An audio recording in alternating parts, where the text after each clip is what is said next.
যে এখন সময় এসেছে দায়িত্বশীল ভূমিকা পালনের। সরকারের দায়িত্বটা সবচেয়ে বেশি দায়িত্ব, জনগণ তাদেরকে ভোট দিয়েছে এবং তারা ক্ষমতায় গিয়েছেন, যেভাবে তারা ক্ষমতায় এখন আছেন। এখন তাদের দায়িত্ব হচ্ছে একটি সুষ্ঠু সুন্দর গণতান্ত্রিক বাংলাদেশ বিনির্মাণের জন্য।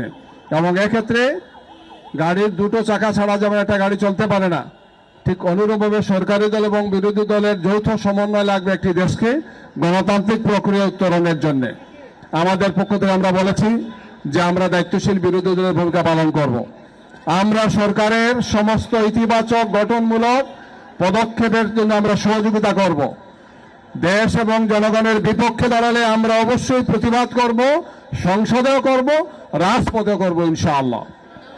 আমরা এর পাশাপাশি বলতে চাই, এই সরকারের ভিত্তি হচ্ছে জুলাই গণ অভ্যুত্থান। আমাদের আবু সাইদ থেকে আরম্ভ করে শহীদ হাদি পর্যন্ত দীর্ঘ এই সময় যারা শহীদ হয়েছেন, আহত হয়েছেন, এদের রক্তের উপর এই সংসদ হয়েছে, এই বাংলাদেশ হয়েছে গিয়ে। সুতরাং জুলাই জাতীয় সনদ 2025-এর সমস্ত ব্যবস্থাপনাগুলোকে, সমস্ত জাতীয় নির্বাচন হয়েছে গণভোটের মাধ্যমে, যেটার আইনি ভিত্তি অলরেডি হয়েছে, জনগণের 2/3 মেজরিটি ভোট পেয়ে নির্বাচন পাশ হয়েছে, সেটাকে অবশ্যই কার্যকর করা লাগবে। এবং এটি আগামীর ফেসিবাদ ঠেকানোর জন্য, গণতান্ত্রিক বাংলাদেশ নির্মাণের জন্য, বৈষম্যমূলক বাংলাদেশ থেকে বাঁচার জন্য, একটি সুন্দর বাংলাদেশ নির্মাণের জন্য এর কোনো বিকল্প নাই। এই জন্য পরিপূর্ণভাবেই জুলাই জাতীয় সনদকে কার্যকর করতে হবে, এটি আমাদের দাবি, এটা দেশবাসীর দাবি।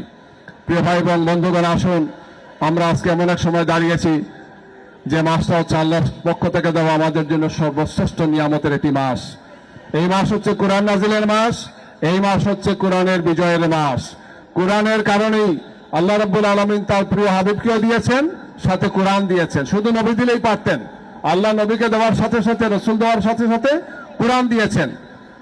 নবীর নির্দেশনা আর কোরআনের নির্দেশনার আলোকেই এই সমাজ আবারও সেই ১৫০০ বছর আগের যে সোনালী যুগ ছিল সেটা আবার ফিরে আসতে পারে।